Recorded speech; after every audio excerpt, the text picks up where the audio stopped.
about 13, 14 with my buddies driving up to the game from my hometown, and then driving back in the middle of the night.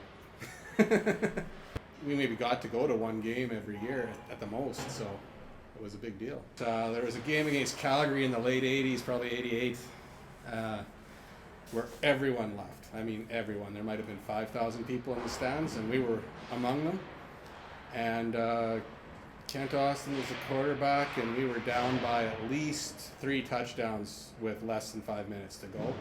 And the whole place emptied right out. They did come back with something like 2.5 minutes to go, and they had to score. They at least had 2 short kickoffs at the end, and probably 3 touchdowns in the last 3 minutes. So that was a huge highlight for us kids. We were just pumped after that game.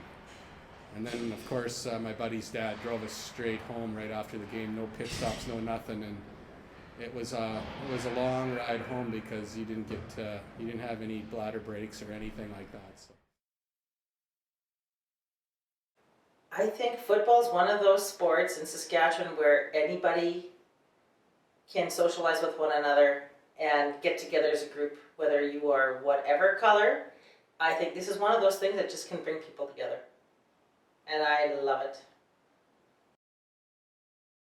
Actually, 1989. Everybody will remember this, but it was the day of Bridgeway field goal, and I was actually working that day. I work at the phone company, and I was sitting in front of a board that shows all the phone calls that are going on in the province.